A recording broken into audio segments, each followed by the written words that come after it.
매일 잠자리에 들 때는 이대로 잠에서 깨어나지 않는 걸 생각하면서 잠이 들고, 다음날 아침에 눈을 떴을 때는 죽음과 같은 잠에 감사하고 또 하루를 살아간다. 내 인생에 지금보다 어려운 때는 없었다. 항상 오늘이 삶 중에서 가장 무거운 짐을 지고 가는 날인 것 같다. 오지 않은 내일의 짐이 더 무거울지도 모르겠지만, 살아온 어제보다는 오늘이 더 무거운 짐을 진 날이다. 기업을 하면서 남에게 피해를 주지 않고 내 이익을 챙긴다는 게 참 어려운 것 같다. 성경에 나의 유익을 위해서 남에게 피해를 주면 도둑질을 하는 거와 같다고 했는데, 나는 그런 삶을 살지 않겠다고 노력을 했지만 정작 내가 그렇게 살아온 걸까? 나와 내 가족에게는 엄격한 잣대를 들이대면서 정작 타인에게는 그렇게 하지 않은 게 위선은 아닐까? 오늘 돌아오는 결제를 막지 못했다. 내일도 못 막는다면 모레는 금융사가 뒤집어질 거다. 마지막으로 발악을 하는 걸까? 팔려고 내놓은 집들은 팔리지 않고, 그렇다고 급매물이라도 터무니없는 가격에 내어놓기는 싫고, 재판을 진행 중인 두 건은 하세월이고, 왜 매주 성당에 가서 미사를 하면서 내 탓이라고 가슴을 3번 치고 나서 돌아서면 그렇게 막막한 삶을 살아야 하는 건지 나도 모르겠다. 오늘 밤은 잠을 잘 잘 수 있을까? 그대로 내일 아침이 오지 않기를 기도하면서 잠을 잘까? 내가 감사를 잊었는가? 지나온 어제가 이미 59년을 지나간다.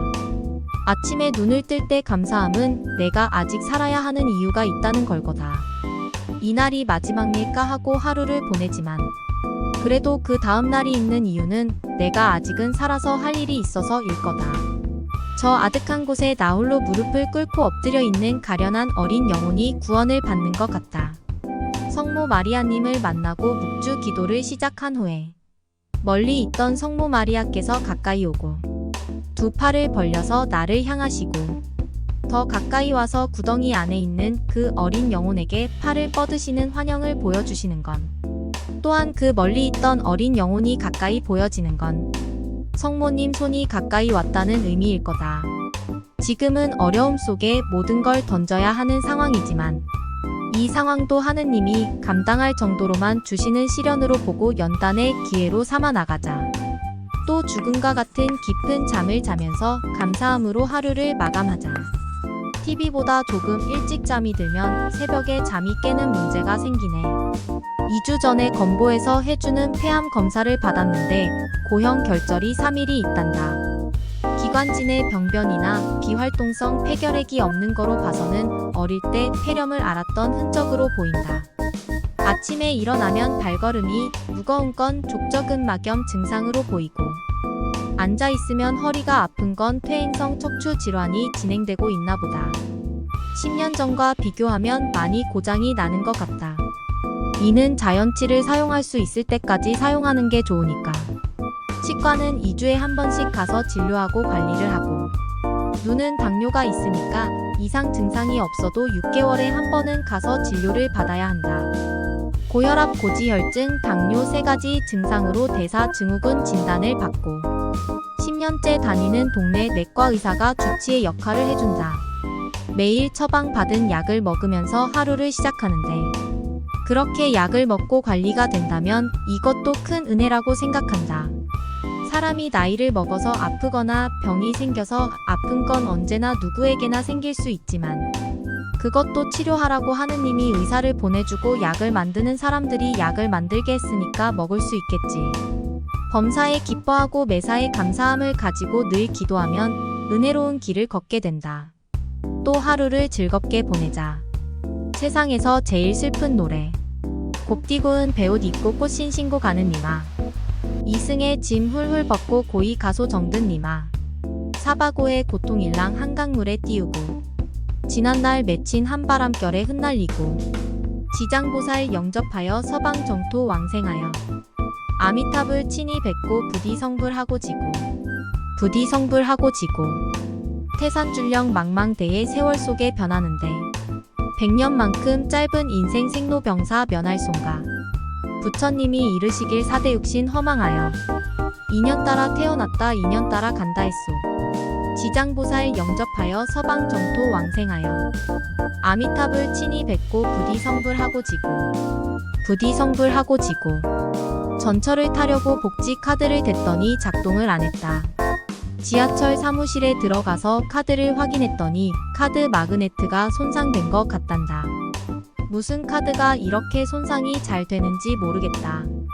지자체 사무실에 가서 복지카드 재신청을 했다. 신한카드에서 전화를 해서 확인한다고 하면서 연결 통장 계좌를 확인하면서 신한통장 사용이 오래돼서 휴면 중이라고 살려서 다시 전화하란다. 지금 신한카드 연체 중이라 통장에 돈이 1원이라도 들어오면 모조리 빠져나가는데 어떻게 통장을 휴면 상태에서 풀지 걱정이다. 다시 우체국에 가서 새로 통장을 만들어서 전화를 하지 않는다면 그나마 사용하던 전철도 사용하기 어려울 것이다. 어디 다닐 데도 없어 쓸 일도 없지만 어쩌다 나갈 때 사용하는 건데 없으면 불편하다. 내일 가서 만들어야겠다.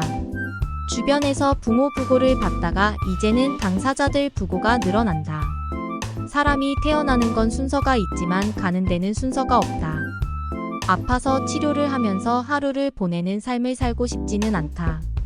내가 이런 생각들을 하면 염세주의나 비관론자로 보는 사람들도 있지만 이제는 갈 때를 생각해서 미리 준비를 하면서 살아야 하는 때다.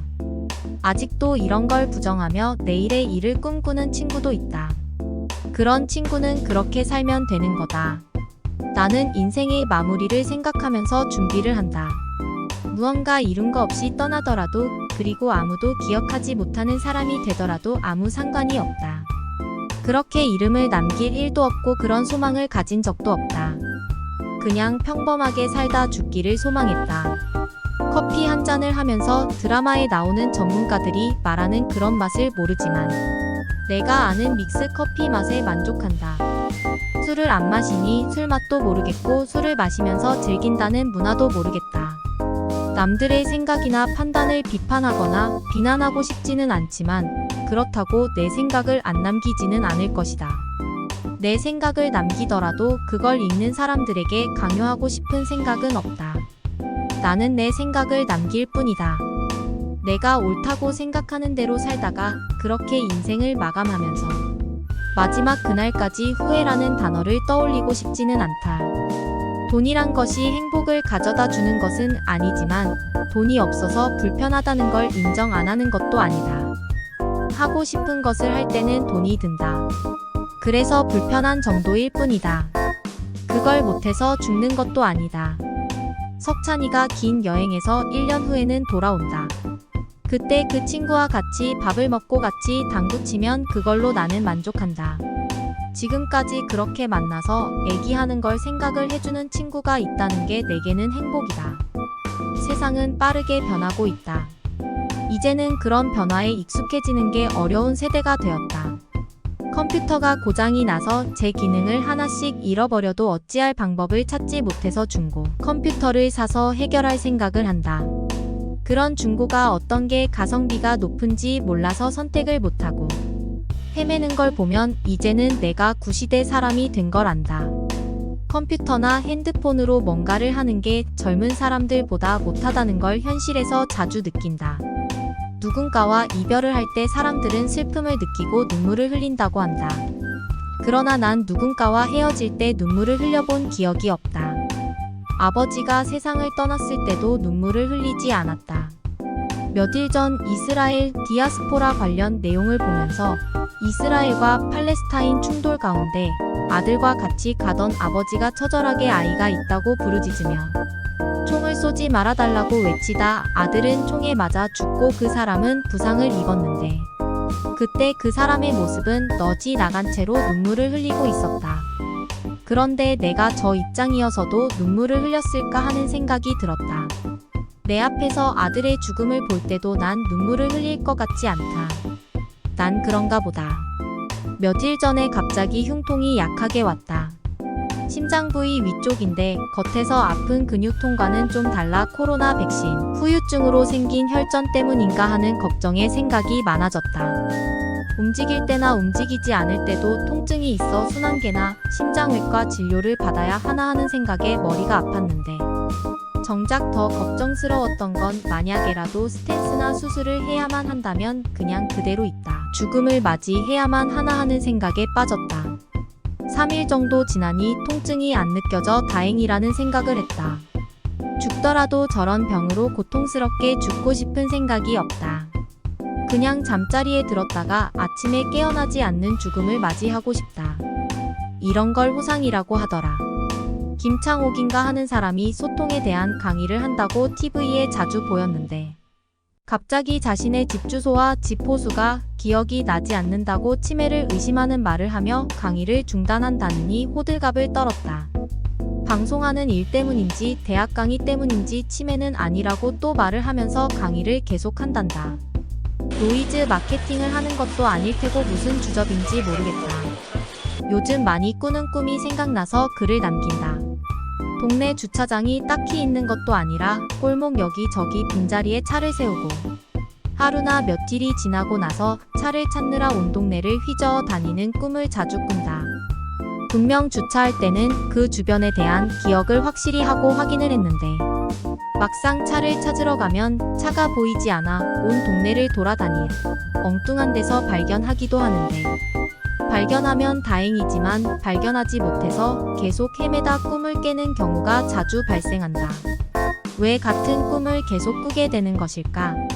무슨 미련이 남아서 대학에 가서 교양학부 수업을 듣는 꿈을 꿨을 때는 강의실을 못 찾아서 헤매는 꿈을 꾸고 필수 과목 이수를 못해서 대학을 졸업 못하는 꿈도 꾼다. 이미 졸업을 했는데 40년 전으로 돌아가서 졸업을 못하는 꿈을 왜 꾸는 걸까?